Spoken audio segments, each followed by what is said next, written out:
Food security Asia Tenggara bakal lenyap akibat banjir. Biar betul. Banjir. Banjir kilat. Banjir. Banjir. Banjir. Banjir. Banjir.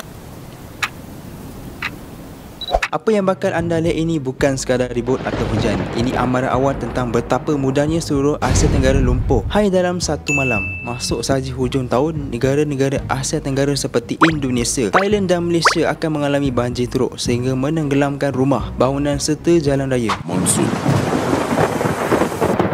Monsun timur laut yang berlaku pada musim ini menjadi punca utama menyebabkan hujan lebat, air berterusan dan paras air meningkat dengan cepat. Negara-negara Asia Tenggara secara keseluruhan terjejas dengan impak berbeza bergantung kepada corak geografi dan sektor ekonomi setiap negara. Namun, pernahkah kita terfikir apakah implikasi sebenar sekiranya banjir besar ini menenggelamkan seluruh Asia Tenggara? Bayangkan satu ketika nanti banjir besar melanda semua negara serantau secara serentak. Air deras menenggelamkan kampung, memusnahkan ladang dan mengubah kehidupan jutaan manusia dalam sekelip mata.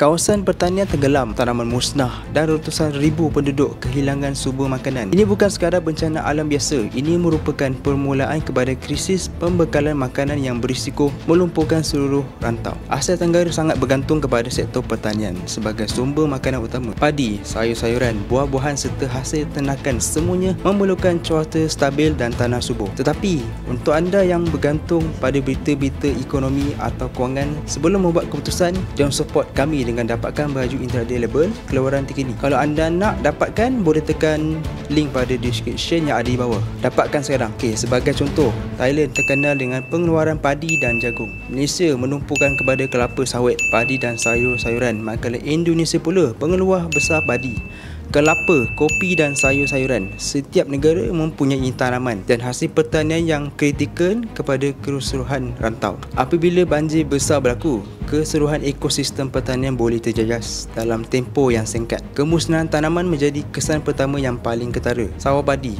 ladang jagung, kebun sayur-sayuran serta kawasan ternakan boleh musnah akibat arus deras dan air bertakung terlalu lama. Apabila kawasan pertanian rosak, bekalan makanan segar merosot mendadak. Keadaan ini memaksa kerajaan meningkatkan kebergantungan terhadap keluaran import bagi memenuhi permintaan rakyat. Dalam situasi ini, harga makanan asas seperti beras, telur, ayam dan sayur-sayuran dijangka meningkat dengan cepat. Kekurangan bekalan turut menyebabkan pasar raya dan pasar basah berdepan ketidaktentuan stok. Situasi ini memberi tekanan besar kepada isi rumah, terutamanya keluarga berpendapatan rendah yang sangat bergantung pada barangan asas harian. Selain memusnahkan tanaman, banjir besar juga mengakibatkan gangguan logistik secara menyeluruh. Jalan raya tidak dapat dilalui, pusat pengumpulan hasil pertanian ditelenggami air dan rantaian bekalan makanan menjadi perlahan atau terhenti sepenuhnya. Akibatnya, makanan yang masih tersedia gagal sampai kepada pengguna tepat pada waktunya. Di sesetengah kawasan, keadaan ini boleh mencetuskan pembelian panik serta kekurangan stok yang lebih serius. Industri ternakan turut terdedah kepada risiko tinggi. Ayam, lembu, kambing dan haiwan lain boleh mati akibat lemas atau dijangkiti penyakit bawaan penyakit air. Situasi ini menjejaskan bekalan protein di pasaran dan mengambil masa berbulan-bulan untuk dipulihkan sepenuhnya. Dalam keadaan lebih kritikal, banjir besar boleh mencemarkan sumber air bersih dan meningkatkan risiko wabak penyakit. Air kotor menyukarkan proses pemprosesan makanan, manakala kerosakan pada kilang pengeluaran pula menyebabkan industri makanan terhenti. Keadaan ini memberi kesan kepada keseluruhan rantaian bekalan dan memburukkan lagi krisis makanan. Walau bagaimanapun, Asia Tenggara masih mempunyai peluang untuk mengurangkan risiko melalui langkah persiadaan awal. Ini termasuk menggunakan teknologi pertanian moden,